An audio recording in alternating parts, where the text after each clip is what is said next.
Salut les hommes, j'espère que vous allez bien. Écoutez, ça fait longtemps que j'ai pas fait une vidéo en mode réflexion giga mal toxique et avec un titre explosif nucléaire. Attends, c'est quoi le titre de ma précédente vidéo? Ah bah si, en fait ça fait pas très longtemps. Bon, en gros, allez, je vais te la faire simple. Écoute bien. Son vagin se souvient de toutes les bites qui l'ont pénétré. Son vagin se souvient de tous les pénis qui l'ont pénétré. Attends, mais Thomas, pourquoi tu te dis ça, bordel? Je voulais passer un bon week-end. Oui, bon, écoute. Pourquoi je t'explique ça? Parce que probablement, avant, tous tes ancêtres, ils avaient ça. Ils disaient, ouais, la femme, elle se souvient de toutes les bites qu'elle a eues dans elle, dans son vagin. Et c'est pour ça qu'en fait, on promeut la virginité et on évite de faire saut de bite, en fait, comme saut de mouton. Sauf qu'aujourd'hui, comme on est dans une société dégénérée, où soi-disant la libération sexuelle, c'est quelque chose de positif pour les femmes, parce qu'il n'y a pas eu de libération sexuelle, hein. Les femmes ne sont plus que jamais esclaves du sexe. Et surtout, maintenant, le fait que la prostitution, la pornographie, les trucs OnlyFans, toutes ces conneries, la Reveal, Mime, et les passes, etc. Je connais des meufs qui sont mariées, qui ont des enfants ou qui sont enceintes, qui ont des trucs, soit des similaires OnlyFans ou alors carrément des OnlyFans, quoi. Je vous dis, les gars, c'est de la folie. Et là, récemment, en fait, j'ai vu, je le partageais pas ici, mais je l'ai partagé sur mon Discord. En gros, c'est une nana qui a une chaîne YouTube en fait qui t'apprend à être une pute en fait, qui t'explique comment être une pute et soutirer de l'argent à des mecs qu'on faim. Et en fait à un moment elle dit oui mais moi avant j'avais pas de seins et j'avais des comment dire un appareil dentaire et mais pourtant les mecs ils me voulaient. Et il y avait un commentaire qui a dit non mais en fait c'était pas ta confiance, c'est parce qu'en fait tu faisais moins de 18 ans, tu faisais mineur. Donc c'est pour ça que les mecs ils te choisissaient. Je vous dis les gars, c'est de la folie. Enfin voilà. Putain, je me souviens, il y a un moment, je m'étais renseigné comment les mecs étaient escortes, etc. Et je me suis dit, bah ouais, peut-être que moi, vu que je suis en rétention séminale, je pourrais être escorte. Je vous le dis, les gars, la rétention séminale, c'est un danger, hein, dans le sens où, tu sais, tu te dis, ouais, est-ce que je pourrais faire de la thune en baisant des meufs giga riches?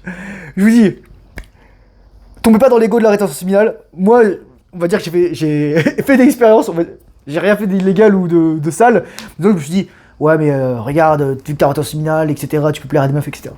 Les gars, tombez pas là-dedans, c'est le truc le plus sale qui existe et ça vaut le coup de détruire votre âme. Vous inquiétez pas. Donc je reviens.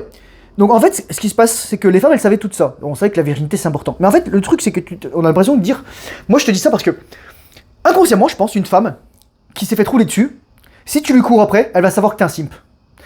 Comme la plupart des meufs aujourd'hui ont déjà eu 5, 10, 15, 20 partenaires, les gars ça monte très vite, hein, ça monte très vite. Et les meufs elles vont dire oui mais mon body count, j'avais pas envie, etc. On m'a un peu forcé, etc. Ou je me suis fait agresser sexuellement, ou je me suis fait violer, ou alors aussi, ou etc. Bon les gars, en fait les meufs elles vont recaractériser souvent, il y a des meufs qui font ça, qui vont recaractériser un rapport sexuel consenti, ou alors peu importe sous quelle substance, alcool, etc. Un peu chelou, ou même tout à fait consenti, parce que finalement après elle a des regrets, donc on va dire que c'était un viol. Il y a des histoires comme ça les gars, il y en a beaucoup plus que vous croyez. C'est pour ça que 1, mettez pas votre vie n'importe où, et 2, portez des capotes, et 3, enregistrez. Les gars, ça vaut pas le coup de faire un hook-up et un coup d'un soir. Je vous dis les gars, je suis passé par là les gars, je suis passé par là avant d'être en rétention séminale, je suis passé par là lorsque j'ai commencé la rétention séminale, et ma première année, je vous dis la rétention séminale c'est explosif quoi. C'était explosif. Et moi j'en connais énormément sur la mais les femmes elles me disent mais non, Thomas t'es misogyne, etc. Mais en fait, pourquoi je dis ça aux mecs d'abord pour qu'ils aient de la valeur, pour qu'ils se disent pourquoi je courais après une meuf qui s'est fait rouler dessus. En fait, la meuf, lorsque toi tu veux lui apporter des fleurs alors qu'il y a 10 mecs qui sont passés avant toi sur elle, en fait elle te prend pour un putain de simp. Elle sait qu'elle va pouvoir traire du lait, et de l'argent, et des ressources et de l'attention. Si elle était honnête, elle te dirait il y a 10 mecs qui m'ont roulé dessus, est-ce que t'as encore envie de moi? Toi, tu veux être. En fait, je vais garder mon argent pour faire un voyage aux Bahamas plutôt que te payer une alliance. C'est ça. Mais ça, c'est le point de vue de l'homme, ok? Nous, je vous dis, mesdames, vous pouvez pas rouler dessus, ça dégoûte un homme. Un homme, il a pas envie d'une femme qui est impure, qui s'est fait. Enfin, c'est ça, il y a des gens qui vont dire, oui, mais si, mais ça. Écoute, tu fais ce que tu veux, tu mets ta bite, si t'as envie de mettre ta bite là où des mecs sont déjà passés, tant mieux. Mais si tu veux ta future femme, ok, il y a des nanas, peut-être que voilà, ça va être comme ça, mais si tu veux vraiment maximiser les chances que la femme reste avec toi et ta future femme, et voilà, faut qu'elle soit vierge. Parce que moi, en fait, on a l'impression que c'est du point de vue des hommes. Oui, vous êtes machiste, masculiniste, etc. Le masculinisme, elles sont plus toxiques. Mais ta gueule! En fait, moi, j'ai juste compris comment elles fonctionnent les femmes. Les femmes, elles sont toujours en train de chercher leur opportunité la meilleure opportunité. Donc leur bigamie, elle est tout le temps comme ça. Sauf que toi, quand t'as un rétention séminale, la nana, elle a plus besoin de chercher. Parce que t'as un rétention séminale, oui, tu vas éjaculer pour avoir des enfants, mais voilà quoi. Oh, y'a Cookie qui est là. Attendez, je vous montre. Oui, je m'y les rats. Ça va, Cookie? Miaou! Miaou! Cookie? Oh, petit cookie. Qu'est-ce qu'il y a? Bon, il va dans la chambre. Il va dans la chambre, c'est un peu le bordel, ma chambre, donc je vais tourner trop vite là. Mais bref. Donc, les femmes, pour être heureuses, si elles ont plein de points de comparaison, elles seront pas heureuses. Parce que, comme je vous montrais dans mes précédentes vidéos, dans certaines sur les femmes, etc., le potentiel maximum d'une femme pour avoir le meilleur partenaire possible, c'est plus elle est jeune, plus elle est jolie, plus elle est belle, plus elle est attirante, plus elle est fertile. Et c'est quand elle est jeune. Donc ses meilleurs partenaires sont dans son passé en général, une femme. Parce que la vente, elle fait comme ça. Putain, il y a Cookie qui vient de courir. What the fuck? Je sais pas si vous l'avez entendu. Et forcément, donc elle se dit, toi t'arrives, t'es le 5e mec, elle va comparer la taille de ta bite. Ah, il fait pas 25 cm comme Jimmy. Bon, moi, vous savez, voilà, je suis honnête, je fais pas 25 cm. Je fais, allez, 15 cm. Et par contre, circonférence, les gars. J'ai le chiffre, je vous dis pas combien je fais, mais j'ai la canette de coca, les gars, la canette de coca. Ou alors, ah oui, je dis, Robert, il faisait 6 pieds 1, ou enfin 1m85 ou 1m90, et toi tu fais 1m35 comme moi, bah voilà quoi. Ou alors, l'autre, il gagnait 200 000 euros, etc., etc., etc. Sauf qu'en fait, une femme, elle va se dire, ah, mais tous les mecs qui ont couché avec moi, avant, ça aurait pu être mon mari. Non, non, non, non. Parce qu'en fait, normalement, tu dois d'abord te marier, ensuite avoir des rapports sexuels. Mais les femmes, elles comprennent plus ça. Il y avait un gros délire, on a fait le tour complet, c'est qu'en gros, les femmes, elles commencent à dire, oui, si les mecs nous épousent pas, on leur donne pas de sexe. Mais en fait, la plupart de ces femmes, elles sont pas vierges. Et voilà quoi. Et surtout, si t'es à 30 ans et soi-disant t'es vierge, etc., soit tu lis de la pornographie féminine, tu te l'es prise dans le cul peut-être, tu l'as prise avec ta bouche, tu t'es fait reconstruire l'hymen, ou alors, je vous le dis les gars, ou alors tu te masturbes avec des giga jouets genre le Vibrator 9000, c'est le truc, voilà le marteau piqueur de la chatte. Je vous dis ça les gars parce que c'est la réalité. C'est la réalité, et les gens me disent oh mon dieu Thomas, mais non t'imagines des trucs. Les gars, j'ai vu des choses, j'aurais jamais voulu les voir. Maintenant que je l'ai vu, je peux plus l'ignorer quoi. Ça Cookie, il est là. Il est là Cookie. Tu es à côté de moi? Cookie. Oh. Ah, il me distresse Cookie. Mais voilà, pas de vidéo super longue, mais les femmes, si elles ont pas de points à te comparer, il y a des meufs qui vont dire. Attends, je termine ces points. Si les meufs, elles ont pas de points à te comparer, elles ont pas de raison d'être malheureuses. Parce que t'es le seul mec, elles se disent pas, ah ben c'est, voilà, sauf si elle a vu d'autres beats, sauf si elle a vu des trucs, etc. Voilà, mais normalement, ça arrive pas. Le père, il est là pour te protéger, etc. Parce que les mères font pas ça. Parce que surtout, les mères modernes, elles fourrent n'importe où, merci, célibataires modernes. Elles fourrent n'importe où, elles ont des tatouages, les gars, je le sais, je le vois, voilà. Surtout, c'est des femmes qui ont mon âge ou un peu plus âgées, ou même plus jeunes parfois, et c'est la misère, quoi. Et donc, qu'est-ce que je disais, justement Attends, c'est quoi que je voulais dire? Putain, j'aurais dû continuer mon idée. Attendez les gars, je suis en pause et j'essaie de me souvenir de mon idée. Oui, si elles n'ont pas de point de comparaison, bah voilà, il n'y aura pas de souci. Et c'est ça, c'est littéralement, bah, elle a connu qu'un homme, etc. Et voilà. Et littéralement, le vagin, c'est une mousse à mémoire de forme inversée. C'est-à-dire qu'en gros, si t'as un giga pénis qui l'a pénétré et que toi que t'arrives avec ton petit Mikado, tu crois que la meuf elle va te sentir? Tu sais, la meuf elle va dire. Moi je le sais les gars, je vais raconter une histoire. Histoire ultra personnelle les gars. Histoire ultra personnelle. J'étais avec mon ex-copine, c'était une Marseillaise. Et elle avait quelques années de plus que moi, elle avait déjà un gosse. Donc c'était avant la rétention séminale, c'était avant la Covid, donc c'était il y a longtemps. Voilà.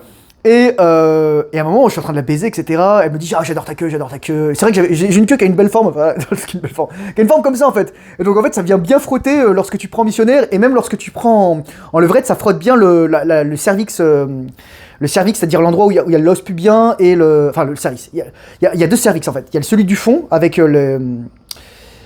l'utérus et il y a celui en avant où il y a le point G en fait. Et donc ça frotte bien. Et donc je la démonte bien comme il faut, etc. Moi je lui dis ah ouais, j'ai trop une grosse bite. Et là elle me regarde, elle a dit, elle allait dire quelque chose, je le sais qu'elle allait dire quelque chose. Elle sourit, elle baisse les yeux. En gros, ce qu'elle voulait dire c'est non Thomas, t'as pas une grosse bite. J'ai déjà rencontré des mecs qui ont des bites encore plus grosses que toi. Bon là depuis que je fais de la pompe, etc. Enfin, voilà, des exercices, des étirements, elle est plus grosse ma bite. C'est une autre histoire. Mais je vous dis les meufs, enfin. Cette meuf, elle s'est fait déboîter, elle s'est fait déglinguer. Sauf que moi, j'étais un simp, j'étais comme beaucoup de mecs aujourd'hui, j'étais content d'avoir une meuf et je me disais que c'est ça. Mais en fait, putain, les gars, elle me drainait la bite et bon, au moins, elle m'offrait des trucs, mais c'est ça en fait, j'étais son sextoy. J'étais son sextoy vivant. Je vous le dis, les gars. Putain, maintenant que j'y repense, c'est horrible quoi. Elle se servait de moi, elle me prenait ma semence et voilà quoi. Elle avalait pas parce qu'elle disait oui, mais non, donc si j'avale, j'ai envie de vomir, ça me donne envie de vomir, etc. Et un jour, je l'avais mis dans la face et dans les cheveux, et elle avait dans les cheveux, etc. Ça m'a collé. Et à ce moment-là, j'avais les jambes toutes molles et je pouvais plus rien faire. Je vous dis, les gars, j'étais un coup. Je vous raconte ça pourquoi? Parce que je vous dis, les meufs, littéralement, elles te le diront jamais. Ça, elles te le diront jamais. Elles l'admettront jamais. Donc moi, je te dis la vérité sur les femmes. C'est un savoir que tous les hommes devraient savoir. C'est pour ça que tu dois pas courir après une meuf qui a déjà eu des mecs, parce qu'en fait, elle te prend pour un simp. Elle sait que t'es un simp. Elle sait que, en gros, tu simpes pour avoir sa touche ou tu simpes pour avoir son attention, alors qu'elle s'est fait poutrer gratos. Qu'un mec lui a filé une paire de claques dans la gueule, qu'elle s'est fait enculer et basta quoi. Ou qu'un autre mec lui a acheté un cheeseburger, alors que toi, tu lui as acheté le dîner 3 étoiles et voilà, et t'es un simp. Et je sais, les gars, j'étais un putain de simp. Je payais les dates avant pour les meufs. Putain, même quand j'avais de l'argent. Bon, à un moment, je l'ai faite à une meuf. Elle voulait pas que je la paye. Mais si la meuf, elle voulait pas que je la paye, elle aurait payé. Et ensuite, elle m'a fait. C'était une avocate. Hein. Et alors qu'elle était sale, hein, les gars, je vous le dis. Et ensuite, elle m'a dit, bon, bah, vas-y, on va faire ton dossier. Donc, elle m'a fait mon dossier à l'arrache, en fait. Et parce que je sortais de. J'avais, comment dire, une audience le lendemain, etc. Et bon, elle s'est un peu foutue de ma gueule, etc. Mais voilà. Mais cette meuf, elle était timbrée. En fait, je vais vous dire un truc, les gars. Écoutez, je vais vous donner un truc. Comment reconnaître des gens qui sont vraiment timbrés? Oui, il y a des gens parfois qui ont un strabisme divergent, un strabisme donc divergent comme Sartre, lui c'est un maboule, c'est un malade mental, et un strabisme convergent comme ça, ou alors comme ça, enfin en plus d'avoir sur un plan soit horizontal, soit vertical, ils ont les deux en fait. Et grosso modo, ce que ça veut dire que tes deux hémisphères ils fonctionnent pas très bien. Donc en fait, littéralement, t'as un problème neuronal, t'as un problème nerveux, t'as un problème cérébral. Les gens qui louchent. Mais oui, tu peux rééduquer soit à travers la vision.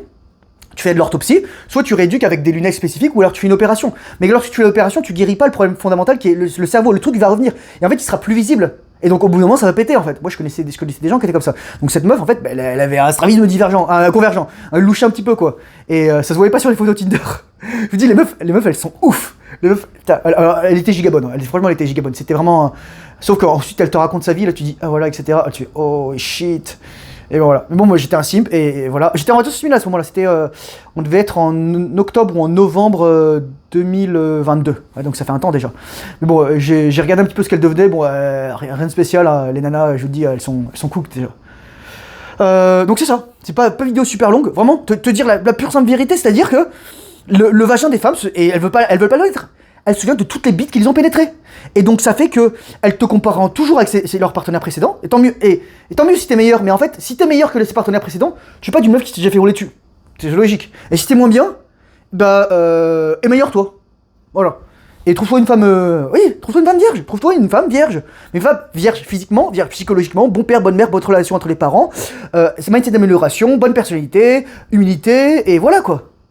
Je vous le dis les gars. Et un minimum attractive. Et vous croyez-moi les gars, vous voulez pas d'une femme belle. Parce que la plupart des femmes belles, elles sont insécures. Elles sont ultra insécures. Et elles sont tellement habituées à avoir de l'attention des hommes qu'elles ont le cerveau qui est cramé en fait. Les femmes qui sont belles, avant, t'étais belle, mais t'avais 2 paysans qui se battaient pour toi, donc tu t'en foutais. Maintenant t'es belle, t'as tout Tinder, toute ta ville et tout Instagram qui se bat pour toi. Donc forcément, ça pète le cerveau des nanas, ça pète leur ego. Ça pète leur ego. Donc voilà. Rien d'autre à dire. Merci à Antoine qui a acheté la formation récemment. Merci aux autres personnes aussi également. Courage forceneur, bonne attention séminale, discipline, faites. Surtout lorsque tu as envie. Je te dis à la prochaine vidéo. Au revoir, bye bye.